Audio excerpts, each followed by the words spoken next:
Wasami wa ta'ah, mendengar dan taat kepada ulil amri. Ini wajib kita untuk mendengar dan taat, karena yang perintahkan yang pertama Allah dalam Al-Quran, yang kedua Rasulullah SAW. Allah berfirman di dalam surah An-Nisa ayat 59, ya ayyuhalladzina amanu athi'ullaha wa athi'ur rasula wa ulil amri minkum fa in tanaza'tum fi syai'in faruddu ila Allahi war rasul in kuntum tu'minuna billahi wal yawmil akhir dzalika khairu wa ahsanu ta'wila. Wahai orang beriman, taatlah kepada Allah dan taatlah kepada Rasulnya dan ulil amri di antara kalian. Kemudian jika kamu berbeda pendapat tentang sesuatu, maka kembalikanlah kepada Allah, yaitu kepada Al-Quran, dan kepada Rasulnya, yaitu As-Sunnah. Jika kamu benar-benar beriman kepada Allah dan hari kemudian, yang demikian itu yang lebih utama bagi kamu dan lebih baik akibatnya. Surah An-Nisa ayat 59. Ulil amri, penguasa atau pemerintah yang wajib ditaati adalah ulil amri dari kalangan kaum muslimin. Kita diperintahkan untuk taat kepada mereka dalam hal yang ma'ruf. Bila mereka menyuruh melakukan perbuatan dosa dan maksiat, maka kita tidak boleh taat. Namun kita tetap mentaati mereka dalam perkara-perkara yang ma'ruf yang lainnya, karena tidak ada ketaatan dalam rangka berbuat maksiat kepada Allah Ta'ala. Rasulullah SAW bersabda, la ta'ata fi ma'siyatillah, innama ta'atu fil ma'ruf. Tidak boleh taat terhadap perintah yang di dalamnya terdapat maksiat kepada Allah. Sesungguhnya ketaatan itu hanya dalam kebajikan. Hadis sahih riwayat Bukhari, Muslim dan yang lainnya. Di antara prinsip Ahlussunnah wal Jamaah halaman 35 adalah wajibnya taat kepada pemimpin kaum muslimin selama mereka tidak memerintahkan untuk berbuat kemaksiatan, meskipun mereka berbuat zalim. Kita wajib untuk mentaati mereka, karena ini termasuk ketaatan kepada Allah, sedangkan ketaatan kepada Allah adalah wajib. Rasulullah SAW bersabda dalam hadis yang sahih riwayat Bukhari, Muslim dan yang lainnya, di halaman 36 antum lihat, Nabi bersabda SAW, alal mar'il muslim as-sam'u wa ta'atu fima ahabba wa kariha illa yu'mara bi ma'siyatin fa in umira bi ma'siyatin fala sam'a wa la ta'ah. Wajib atas seorang muslim untuk mendengar dan taat kepada penguasa pada apa-apa yang ia cintai atau ia benci, kecuali kalau ia disuruh untuk berbuat maksiat. Jika ia disuruh untuk berbuat maksiat, maka tidak boleh mendengar dan tidak boleh taat. Hadis ini sahih. Dikatakan oleh Imam Al-Qadhi Ali bin Muhammad bin Abil Izz Ad-Dimashqi rahimahullah, yang terkenal dengan Ibnu Abil Izz, yang wafat tahun 792 Hijriah. Beliau berkata rahimahullah, hukum mentaati ulil amri adalah wajib selama tidak dalam kemaksiatan, meskipun mereka berbuat zalim, karena keluar dari ketaatan kepada mereka akan menimbulkan kerusakan yang berlipat ganda dibandingkan dengan kezaliman penguasa itu sendiri. Bahkan bersabar terhadap kezaliman mereka dapat melebur dosa-dosa dan dapat melipat gandakan pahala, karena Allah Ta'ala tidak akan menguasakan mereka atas kita, melainkan disebabkan kerusakan amal perbuatan kita juga. Balasan itu tergantung pada amal perbuatan. Maka hendaklah kita bersungguh-sungguh memohon ampunan, bertaubat dan memperbaiki amal perbuatan kita. Allah berfirman, wa ma asabakum min musibatin fabima kasabat aydikum wa ya'fu an katsir. Apa saja musibah menimpa kalian, maka disebabkan karena perbuatan tangan kalian sendiri, dan Allah memaafkan sebagian besar dari kesalahan-kesalahan kalian. Dalam surah Asy-Syura ayat 30. Allah juga berfirman dalam surah Al-An'am ayat 129, wa kadzalika nuwalli ba'dadh-dhalimina ba'dan bima kanu yaksibun. Dan demikianlah kami jadikan sebagian orang-orang yang zalim sebagai pemimpin bagi sebagian yang lain, disebabkan apa yang mereka usahakan. Ketika rakyatnya zalim, maka pemimpinnya zalim. Ketika rakyatnya curang, pemimpinnya juga curang. Ketika rakyatnya mengambil hak orang lain, maka pemimpinnya pun demikian. Artinya pemimpin itu merupakan cerminan dari rakyatnya. Maka dikatakan oleh para ulama, kama takunu yuwalla alaikum. Ini bukan ayat, bukan hadis. Perkataan para ulama, kama takunu yuwalla alaikum. Bagaimana kalian demikian, maka pemimpin kalian demikian juga seperti kalian. Jadi ini harus kita pahami. Nanti kita lihat penjelasan Muqayyim panjang. Nanti antum baca sendiri bagaimana pemimpin kita merupakan cerminan dari rakyatnya. Syekh Albani menjelaskan perkataan Ibnu Abdul Izz Al-Hanafi ketika beliau mengatakan apabila rakyat ingin selamat dari kezaliman pemimpin mereka, dalam mereka meninggalkan kezaliman itu juga. Syekh Albani memberikan ta'liq penjelasan. Penjelasan di atas sebagai jalan selamat dari kezaliman para penguasa yang warna kulit mereka sama dengan kulit kita, berbicara sama dengan bahasa kita. Karena itu agar umat Islam selamat, yang pertama hendaklah kaum muslimin bertaubat kepada Allah Ta'ala. Karena adanya pemimpin yang zalim itu disebabkan karena dosa kita. Kita wajib taubat kepada Allah. Yang kedua, hendaknya mereka memperbaiki akidah mereka.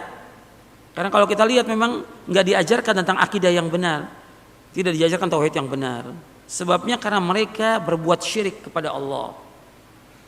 Oh, kerusakan yang ada di muka bumi ini disebabkan karena kesyirikan yang paling besar, dosa yang paling besar, kezaliman yang paling besar, kemungkaran yang paling besar adalah syirik. Nah, ketika syirik ini dibiarkan di masyarakat, maka yang ada bala bencana. Bencana itu disebabkan karena manusia berbuat syirik kepada Allah. Itu yang paling besar. Di samping dosa-dosa yang lain yang ratusan yang banyaknya, tapi yang paling besar dosa kesyirikan. Makanya Allah mengatakan dalam Al-Quran berfirman, Allah nggak akan ampuni. Innallaha la yaghfiru ayyushraka bihi wa yaghfiru ma duna dzalika liman yasha wa man yusyrik billahi faqad iftara itsman 'azima. Dalam surah An-Nisa ayat 48 dan surah An-Nisa ayat 116. Sesungguhnya Allah nggak akan mengampuni dosa yang berbuat syirik, dan Allah mengampuni dosa selain bagi siapa yang Allah kehendaki. Barang siapa berbuat syirik, maka sungguh dia akan berbuat dosa yang paling besar. Kalau di ayat 116-nya, barang siapa berbuat syirik maka dia telah sesat dengan kesesatan yang jauh. Jadi, dosa syirik nggak akan diampuni oleh Allah. Yang ketiga, kata Syekh Albani, adalah mereka mendidik diri mereka dan keluarga mereka di atas Islam yang benar. Jadi kita harus berusaha memperhatikan diri kita, keluarga kita. Fokus kita bagaimana mendidik diri kita, istri kita, anak kita. Bahwa Allah berfirman, ya ayyuhalladzina amanu qu anfusakum wa ahlikum nar. Wahai orang beriman, jaga diri kamu dan keluarga kamu dari api neraka. Kita akan ditanya oleh Allah tentang istri kita, anak kita. Tapi Allah nggak akan tanya siapa pemimpin kita, nggak akan ditanya oleh Allah. Perhatikan tuh, kita nggak akan tanya siapa pemimpin kita. Dia zalim atau tidak bukan urusan kita. Urusan kita mendidik istri, mendidik anak. Itu kewajiban kita. Ini nas Al-Quran dan hadis Nabi SAW. Sekarang kalau umpamanya kan pemimpin yang ada zalim, ya antum nasihati, didatangi dengan cara yang baik. Nabi mengajarkan kalau antum melihat ada pemimpin yang salah, kamu datangi, bukan di mimbar khutbah Jumat, bukan dalam ceramah umum, bukan dengan tulisan. Nggak boleh dalam Islam, tidak boleh. Hukumnya haram dalam Islam, nggak boleh. Dan para ulama salaf, hatta dia zalim tetap mentaati mereka. Antum pernah dengar kisahnya Hajjaj bin Yusuf? Zalim, gubernur yang zalim. Hajjaj bin Yusuf. Pada saat Hajjaj bin Yusuf itu masih ada sahabat Ibnu Umar dan yang lainnya. Orang bilang, gimana kita berontak? Tidak boleh. Waktu dia jadi imam sholat, tetap Ibnu Umar sholat di belakangnya. Soal kezaliman dia urusannya dengan Allah. Kewajiban kita untuk mentaati mereka. Membunuh orang, banyak yang dibunuh. Sahabat Abdullah bin Zubair dibunuh.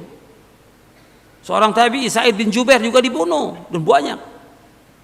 Yang dibunuh bukan satu orang, kurang lebih dalam riwayat Tirmidzi 120.000 orang yang dibunuh oleh Hajjaj bin Yusuf. Zalim. Tapi nggak ada sahabat bagaimana kita demo menggulingkan Hajjaj, nggak ada itu. Dan itu bukan dari Islam sama sekali. Demo segala macam itu bukan dari Islam. Islam nggak pernah mengajarkan demikian. Jadi kita harus lihat bagaimana fi'lus salaf. Nggak ada. Disuruh kita untuk apa? Ketika bicara soal penguasa disuruh kita untuk apa? Sabar dan sabar. Nabi menasihati para sahabat sabar. Nanti ada penguasa-penguasa yang dia mengutamakan dirinya, dia kumpulkan kekayaan buat dirinya, rakyat dibiarkan miskin. Kata Nabi, bagaimana kalau kita menemui yang demikian? Kata Nabi, sabar, sabar kalian. Disuruh sabar gitu. Bukan disuruh bagaimana kita mendemo, melengsarkan, bukan. Bahkan yang ada nanti akan terjadi pertumpahan darah. Dan itu yang terjadi sejak zaman dahulu sampai hari ini. Kenapa? Tidak mendengar dan tidak taat kepada penguasa. Sampai Nabi nasihati, meskipun nanti seandainya yang mimpin kalian seorang budak Habasyah yang terpotong di bagian tubuh, Jada'il Atrab, Mujadda al-atraf artinya terpotong tubuhnya, tetap wajib kamu taat kepada dia. Karena apa? Ketika orang tidak taat yang ada pertumpahan darah. Sejak zaman dahulu, sejak pemerintahannya Utsman bin Affan radhiyallahu an, mulai ada Khawarij. Sampai Utsman terbunuh, yang lain juga terbunuh. Diganti oleh Ali bin Abi Thalib radhiyallahu an, ada Khawarij.